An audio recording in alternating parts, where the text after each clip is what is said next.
안녕하세요. 오늘은 구강자결감 증후군을 치료할 때 미리 알아두시면 좋을 사항에 대해서 말씀드리도록 하겠습니다. 첫 번째, 구강자결감 증후군은 한 번에 치료가 되는 병이 아닙니다. 여러 가지 원인들이 서로 간에 영향을 주면서 발생하는 질병이기 때문에 치료할 때에도 이러한 사항을 하나하나 치료하게 됩니다. 그러다 보니 치료 기간이 사람마다 증상마다 다 다르게 됩니다. 두 번째, 전체적인 치료 기간은 보통 한 달 정도 치료를 하고 나서 혀 사진을 찍어 처음 방문하셨을 때 찍은 사진과 비교하면 알 수 있습니다. 한 달 사이에 얼마나 좋아졌나 확인을 해보면 총 치료 기간을 예측할 수가 있습니다. 세 번째, 구강자결감 증후군은 설암이나 구강암처럼 생명과 직접적으로 연관되는 병이 아닙니다. 다만 환자분들의 삶의 질을 떨어뜨리는 병입니다. 그래서 치료를 하시는 것이기도 하고요. 네 번째, 구강자결감 증후군은 질병의 특성상 치료 효과가 눈에 보이게 나타나기 어렵습니다. 환자 본인이 증상의 변화를 느끼려면 최소 50% 이상 호전이 되어야 알 수가 있습니다.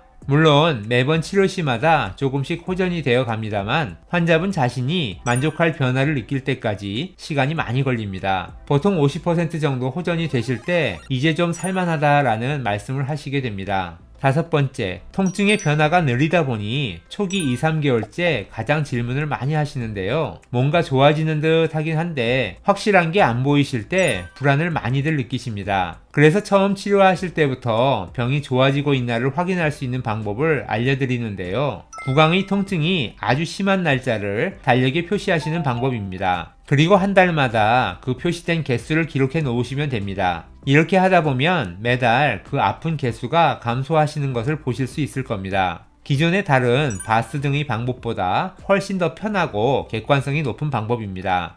여섯 번째, 구강자결감 증후군 치료를 할 때 약물 치료도 중요하고 침 치료 역시 중요합니다. 다만 외지에서 오셔서 왕복 4-5시간 이상 걸리는 경우라면 침 치료 횟수를 한 달에 한 번에서 2번 정도로 줄이시는 것이 유리합니다. 일곱 번째, 기존에 드시던 양약, 특히 신경정신과 약들은 무조건 같이 드시면서 치료를 하셔야 합니다. 한약은 정신과 약을 대체하기 위한 약이 아닙니다. 오장육부 중에서 기능이 실조된 장부를 개선해서 몸의 기능을 조금씩 호전시켜 치료를 해나가는 방식입니다. 장부의 기능이 개선되면 그에 따라 증상도 조금씩 경감되게 됩니다. 증상이 호전된 이후에 양방의 약을 조절하시는 것은 가능합니다만 이러한 경우도 본인 임의대로 하지 마시고 담당 의사 선생님과 상의하셔서 감량하시기 바랍니다. 여덟 번째, 구강자결감 증후군은 전신 컨디션의 영향을 많이 받는 병입니다. 그래서 피곤하던지 잠을 제대로 못 잤던지 신경을 많이 쓰게 되면 반드시 현재의 증상이 더 심해지는 반응을 보입니다. 다만 이러한 반응이 대략 이틀 뒤에 나타나게 됩니다.